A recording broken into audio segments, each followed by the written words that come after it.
Hey everybody, my sports chat. We're trying something different here. Um, we're going to take our shot at. We got a couple experts on our staff, but one Pat here, um, decades long coach for high school teams, and we're going to take a shot at all the four championship or the eight championship games, four each day, Friday and Saturday for Michigan high school football. Yeah. Um, we're just going to move up. We debated on how to do it, or we're just going to go from 8 to 1. Um, all the eight, 6, 4, and 2 are playing on Friday. Um, that even numbers are playing on Saturday. We'll just go through it. So, Pat, welcome. Thanks for doing this. And No, we're kind of hoping that we're going to excited. do more. We're going to try to do more high school coverage, and Yeah. this is going to kind of kick it off. And Yeah. so, Pat, you're going to be a big part of that, as you know, and I appreciate it. Yeah. Yeah. A lot of high schools excited. A lot of people traveling to Ford Field this holiday season, holiday weekend to watch their high schools play for state titles. It's always a fun time, and the Ford Field gets packed with a lot of enthusiasm, and it's fun. It's fun to watch. I've been to it numerous times. I highly recommend people making their way down there one of the 2 days to watch those games. There's some great talent. Yeah, I saw it back when it was in the Silverdome Yeah. once, and it became kind of a family event for me with my mom and dad. I'd go to Yeah. my mom and dad's house, and we'd just sit there and watch it. Yeah. And we'd kind of lose it a little bit on Saturday when all the college games happened, but No conference. Friday we watched every game, Yeah. so it Yeah. was fun. It's a They're good all time. on they're all on Valley Sports, obviously covers them. They're doing a great job now. Every week during the season they do the recaps of the games and the highlights, and it's really grown. It's really grown. It's taken off, and it's great for the kids to see that for them. Oh, no question about it. Yeah, yeah, awesome, Valley Sports, and you'll be able to watch them all. perfect. All right, well, let's hit it. Division 8, you have 13-0 Ubley versus a 13-0 Ottawa Lake Whiteford. Both of these teams seem to be steamrolling through. Battle of unbeatens. What do you Yeah. think? Yeah, this is a great matchup between two undefeated teams, two state title winners in the last couple years here. Uh, Nice. Ubley coming out of the Flint area, uh, up in that area, and Ottawa coming from about 5 miles north of Ohio down by Jackson. Uh, I've watched Ottawa, and they're just a perennial power. They line you up and just pound that thing old school uh, with big backs and misdirections and all that. And Ubley, same way. You watch these guys, you think, oh, spreads and all that kind of stuff, offenses, but these guys at the lower levels, the 8 Division 7, 6s, a lot of those guys come with the powerhouse running games, a lot of running games, Right, right. so, but this is going to be a doozy, I think. Your first game, it's going to kick off the weekend, Friday at 10 a.m. down there at Ford Field, and it it's hard to say who's going to win. Like you say, you got some stats uh, for it. I Yeah, know. so we have Ubley. Ubley's averaging 48 points. Their closest game was in the semifinals, and they won only by 27. Wow, So wow. every other game that they've played has been they've won by more than 27. So that's Wow. 4 touchdowns. So they've not been in a game. Let Yeah, me beat this dead horse. yeah, yeah, That's been less than a 4 touchdown spread. yeah. They've only I, given up double digits twice, 16, 14, and 14. yeah. And like I said, they're averaging 48 points. I'd Um, say that Whiteford's pretty much the same. I think Whiteford's pretty much putting up close to 40 to 45, maybe more. And a lot of goose eggs going on there opposite them. So you see some of these things on their scoring and their season results.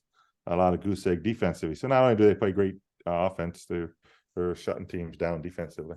yeah, so this is a battle of behemoths for a D8. Yeah. Who you got? Who's going to win? You know, I hate to go against Whiteford, who beat my Everest boys in the semifinal, but I'm going to go with Ubley to pull this one out uh, down there in Division 8. I think they're going to pull this one out in a, like I say, hard fought battle, no question. All right, cool. All right. So Division 7, plays Saturday, 10 a.m. You have undefeated Traverse City St. Francis. That's a perennial power against Jackson Lumen Christi. I think they're there often too. Oh, yeah. Yeah. They're 10-3. Mhm. They've played before. St. Francis beat them by 7 in a pretty close game in week 2.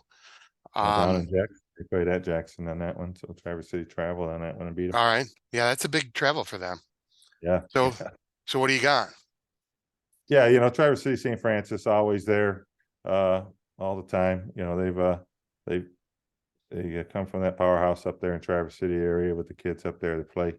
Um, Jackson Lumen Christi obviously has been there numerous times. They may have even been at the. Yeah, both of these two teams probably might have been at 6 and have come down now to 7. Right. I'd have to check that, but yeah, definitely this is another one. Saturday morning, 10 a.m. Get up and watch that one before you watch the game. But you know, this is going to be a fun one to watch. I think this one might be a little more wide open, and it's just going to be fun. I'm really excited about this one. It's rematches, so you lost that first one Jackson did. You learn a lot, and you hate to catch Traverse City sleeping on this one, thinking, "Oh, we already beat them once," kind of deal. But you get down to this, all for the marbles. It's going to be, throw out the records, and everybody's going to play. Well, and you got your, to throw it out a cliche, but it's tough to beat a team twice in the same season.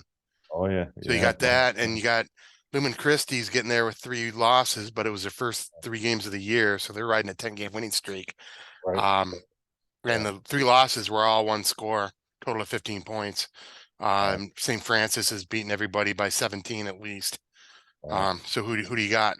Who's going to win? As much as I like the Jackson Lumen Christi guys, I just think Traverse City St. Francis is going to have too much in the end. I watched them a little bit on some of the highlights throughout the year and some of the shows, and I followed them a little bit closely. I just think size and everything in the end, I think Traverse City St. Francis comes out on top on this one. It's year to year. It's funny because year to year in high school is very volatile. Especially in the lower divisions when you can get a couple really good athletes like a set of brothers like senior, sophomore, or something like that. Sure. And you got something like that, and they can just dominate for a couple years. I heard. But it's hard to go against Traverse City in the Michigan State Championships, and it's hard to go against any team with Grand Rapids in Sure. it. So There's uh, always that west side, east side of the state. A lot of times the Grand Rapids teams come over and they play an east side team in that state final game, and they sometimes the Grand Rapids teams dominate. One year they won, I think, 4 of the 8. yeah, right. Just Yep. recently. So they're Oh, I agree. definitely has a good battle, and they kind of line it up that way a little bit when they put the brackets together, I think. Yeah. So speaking of Grand Rapids, here we go. D6, they play at 4:30 on Friday. You have Grand Rapids West Catholic, 12-1. Their only loss was to a D4 playoff team, Fruitport. And then you have Nagani, and they're 13-0. They haven't given up over 15 points. But their games are getting tighter the deeper they get. What do you? Yeah, yeah. What are your thoughts? Nagani's in the UP. I don't know. Hmm? I don't know. I I should probably know that. think we should probably look into that. I think they are. I'm not positive, but We'll talk for a little bit. I'll look it up. all right, there you go. Uh, as was a factor in all the semifinal games. It seemed like that last weekend's weather was a major impact. And you watched the video. I think you and I talked about that with Nagani's semifinal game, and they were in 3 inches of snow over the entire field. They were shoveling the lines off. What a battle! That running back for them, 23, I think it is 24. He runs. He's a horse. He's tough to handle. No question about it. It's exciting. If you get a chance to tune in, watch it. Watch number 24 for Nagani. Tough, powerful back. I was real impressed with him. He plays probably both ways, deep linebacker too. So Nagani's coming down. I think Grand Rapids got to be on their toes. You think, oh, we're going to bring down this little school from up in UP or whatever, and and Grand Rapids West Catholic obviously has been there before. I think they may have even won it in the last year or two. So I think they're tough to beat, no question about it. I like Nagani. Haven't seen a lot about them, but this is one of those kind of things. Ispreming used to come down and beat up on teams in the state finals from the UP or from way up, driving, how many hours to get down Yeah, to and Fort I looked it up. Yeah. They're Ishpeming basically. They're almost Ispreming, so Yeah. Nagani. But usually you Yeah. get that team. It's either Ispreming, Nagani, one of those teams up there, Iron Mountain, all those guys. I think they beat Iron Mountain, or one of them beat Iron Mountain. Yeah, you get that kind of a team that comes out, and the entire community comes down. They'll Right, fill right. the place up, Yeah, that's great. jam packed, and they all just come down to Detroit and take over Detroit. I used to But love that with Marshall. Marshall, yeah. Yeah, Oh, remember they had a run, and oh, I mean, it yeah. looked like the entire town. Yeah, you watch that, the fans will flock to Ford Field. They'll No, probably it's got start- that like Texas or Ohio Friday Night Lights feel to Oh, it, where like you see how many people are there, and you yeah. just know that there's every business has a homemade sign in the front window saying closed for game. Close for the You know, game. Went down. so Like Hoosiers, when everybody jumps behind the bus and follows it. yeah, exactly. Movies, a high school movie, following the team, and I'm sure they're all just so gung ho. They might even be down there. They might leave as soon as they finish eating turkey and start heading down to Detroit. But yeah, that'll be a good game. I don't know. I don't know if they have enough to get past Grand Rapids West Catholic. Grand Rapids West Catholic is tough, and So who are you picking? as much as I like Nagani and I've kind of fallen for them, I got to go with Grand Rapids West Catholic to take one back to Grand Rapids for state title back over to All right. West State. All right. So the next one, and these are teams I've been following because my mom kind of lives near them. But in D5, Saturday at 4:30, you got Gladwin. Maybe 25 minutes from me right now. Right. At 13-0. And Frankenmuth 13-0. And they're not too far apart. They're probably Oh. within 40 minutes of each other. Yeah. If that, maybe 30 minutes. Yeah. But yeah, and Gladwin, you got a dual threat quarterback, Nick Wheeler, 30 total TDs on the year, between passing and running. And then, and this is the fun part, two running backs have combined for 25 touchdowns. Earl Esseline, I might be getting that wrong, but then Logan Kokotovich, I know that name because this is the nephew of a guy I used to work with. Really? Matter of fact, the nephew of two guys I used to work with. Wow. And so yeah. So these are two teams that I wish they were in different divisions because I'd root for both of them to win. Oh yeah, yeah. So and Frankenmuth, I'm drooling on Gladwin. Let me go Frankenmuth. You have Frankenmuth, they beat Goodrich by 25. Goodrich is playing in the D4 championship game. They only gave up double digits twice. Closest game was 21-0 to a D4 school. Wow. So they're playing a bunch of D4 schools. They're 13-0. Again, two powers, undefeated. Boom. Two trains colliding. What's going to happen? This is our high school version of Georgia, Alabama, or Lakers, Celtics, or Yankees, Dodgers. This is the game. I think if you're going to watch one, if you want to sit down and watch one game out of the weekend, I think this is the ball game right here. Gladwin. I think they came down and played Notre Dame Prep. And they both were ranked in the top 10, and Gladwin pulled that thing out pretty handily against Prep by about 12 points. And Prep had a pretty good squad. Frankenmuth, over the years has been close, but sometimes didn't get through, and somehow lost. And now they're in the finals, and sheesh, oh my gosh, hopefully they'll bring some Zenders down, some chicken for everybody to hand out. Yeah, there you go. And everybody. Horse-drawn carriage. That's right. The whole thing. You Hey, know, I did who's gonna watch all the Christmas shops up there when all Frankenmuth comes down? yeah. My fastest my fastest triathlon was at Frankenmuth. No way. Yeah, they had a great course. They don't have it there anymore, but it was awesome. Oh, It was a really good triathlon. oh my gosh, this one, like I said, this is gonna be the best one to watch. Uh, yeah, I didn't realize they beat Goodrich by 25 until you just Yeah. said that. So that's gotta put the feather in the cap of the Frankenmuth team. All Uh, right. Gladwin, but man, Gladwin, I saw they're big. They're big and strong, and they can hang with anybody, I think. And this could be the battle royal. This is the cage match. Nice. That's Uh, Saturday at 4:30, so it's 4:30. after You're not Michigan gonna watch Ohio it. State game. Tape it if you're not gonna watch it. You're gonna tape that Yeah, thing. right. Yeah, that might be worth watching. All right. Something good's gonna happen Division there. 4, Friday at 7. Um, another Grand Rapids. You have Grand Rapids South Christian at 13-0. Jake Dahan is their leader, quarterback. And then you have Goodrich at 12-1. Their one loss, as I just said, against Frankenmuth. Yeah. And that was first game of the year. They've won 12 in a row since. Um, Jace Simerson, 5 TDs and 250 yards rushing in the semis.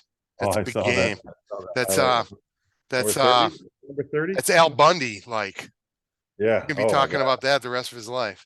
Right. He'll have a little shrine there inside. Yeah, yeah, exactly. The Polk High. Martians of Goodrich, and South Christian is a perennial. I think they've Right. all come over from the west side, and now Goodrich has got to try to tame them. And I think somebody, maybe it's the lower levels, probably the lower levels. They had won back-to-back tough games. They beat some teams I meant to go over, but this one here, Goodrich, that back was outstanding in the semifinal against Riverview. And they surprised. I thought Riverview might be able to hang, and they played up. They go to beat them by 20, I think, wasn't it? Yeah, and Riverview's a tough team. Yeah, Riverview had a real good season, and they beat some people. Obviously, South Christian coming from the west side. I think I looked at their schedule a little bit, and they had some tough games. I think, but defensively, I think they shut some people down too. So, they Right. this is a tough one to call, but I don't know if the Martians can get through. I think I gotta go with another Grand Rapids team here, and go with that South Christian team again. Nice. To beat them. I much as I'd like to take the Martians and Goodrich and go with the East Side School, I don't know. They say this is the best Goodrich team in maybe history, or even I don't know. Yeah. Not well, but I mean, this is going to be D4. Was it Friday? Yeah, Friday 7. Yeah. Friday night, 7:30. So, set your recorders and watch that one on Bally's if you're not down there. But this is another one. Grand Rapids will send over a bunch of people. They'll come over and fill that place up. And then Right. Goodrich being then the first time in how long they, that's they'll all come out of Goodrich down there and flock to the Ford Field too. Yep. All right. So D3. Yeah. So you have again, you have Muskegon. They are a power. Mhm. They seem to be here every single year. Their only losses are they're 11-2.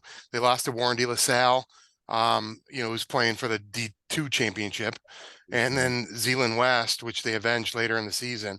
Mackay Guy, smaller guy, maybe 5'6", but Yeah. little 5'6" guy ran for 341 and 6 touchdowns in the snow in the semis. Now you can't even like Al Bundy can't even touch that. He's their conference player of the year, dual threat, rising up, hell of a basketball player too, I hear. But here's what they're going against: Detroit King. You have the number one player ranked by pretty much everybody in the state, 5-star Dante Moore going to Oregon.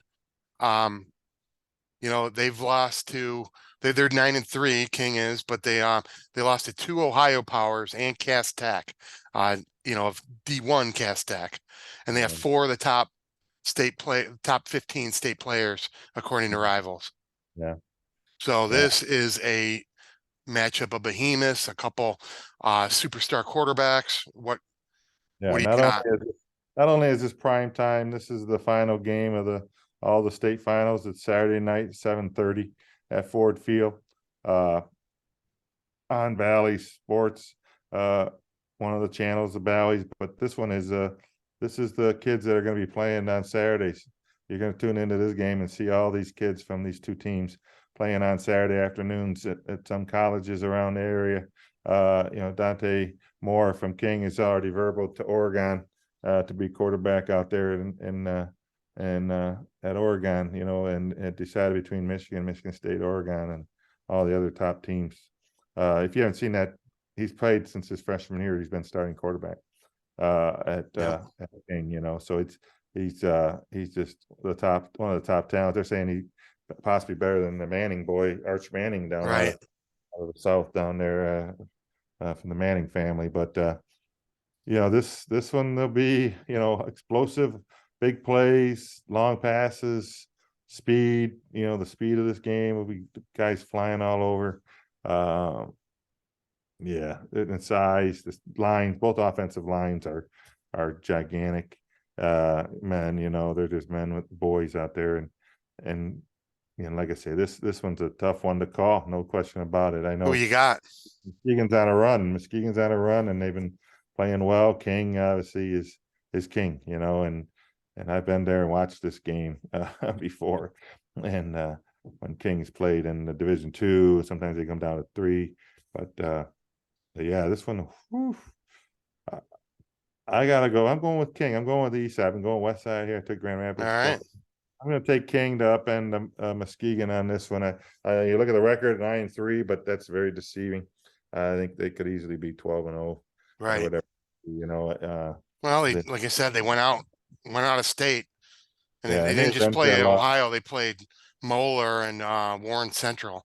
Yeah, I mean, no, so no green puffs on that. So, but all right. this one's a fun one to watch, and I know I've said that on a couple of these here, but I enjoy watching the high school kids play. It's a fun time, and it's great to watch these kids, the local kids play. All right. D2 Friday at 1. Grand Rapids Forest Hill Central 13-0. And Warren De La Salle Collegiate 12-1, the defending champs. Wow. They have a QB, Brady Drogish, going to Yeah. Cincy. What do you got? Oh yeah. Well, Forest Hill Central surprised me a little bit. I wasn't sure that they'd get through that side, but they came through and Undefeated. yeah, I mean undefeated. I mean, no question about it. 2-0 overtime semifinal game there to get in to the state finals. So they're on a high, no question about it.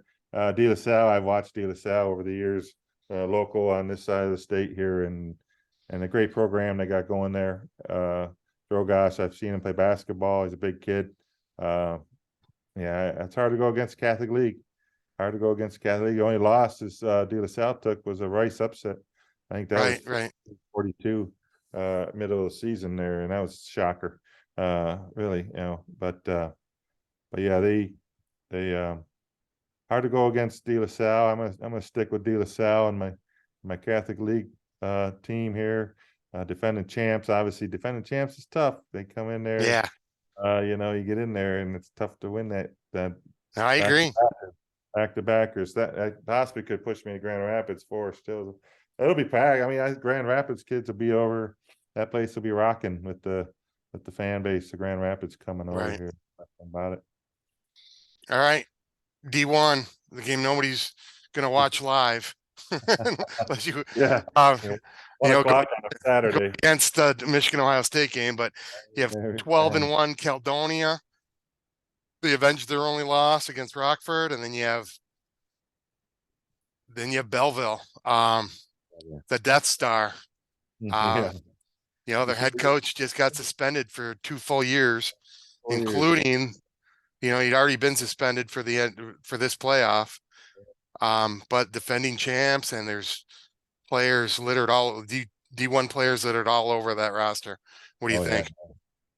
Yeah, this one was a surprise. I know Caledonia. I heard about them all year long over there on the west side and playing well. They're on the highlights all the time, and Rockford's another perennial power up there in that D1, and they battled in the, I think it was the uh, semifinal. I think I had Rockford coming out of this side, just because they've done it numerous times. Caledonia has been close, and they've always fallen off, and I think they finally got through here, this year a little bit. So, Yeah, and they're another Grand Rapids area they're team. coming out of the Grand Rapids area too. So You know, here we are. They're about, what's that, 4? Is that 4 total from over that way, maybe? yeah, I think so. They have a chance to get all 4 again here on us if the East Siders don't play well. But Belleville, like you said, they're another team just like King and Muskegon. Their guys are going to be playing on Saturday afternoons. They're high powered. Even with their coach being gone, the staff has stepped up, and that's a tough thing to do, with the head man being gone. But those kids are on a mission. I'd be surprised if Caledonia can upend Belleville. Yeah, But, now Belleville, they went to, I think, double overtime in the semis to get through that high scoring. It was like 48-46 or something like that, if I remember right. yeah. So, somebody's nicked them. Yeah, But well, I think, you don't know what time. I mean, maybe some injuries are out there. I don't know, but yeah, it's tough to go against the Tigers of Belleville. yeah, I agree. Their league isn't.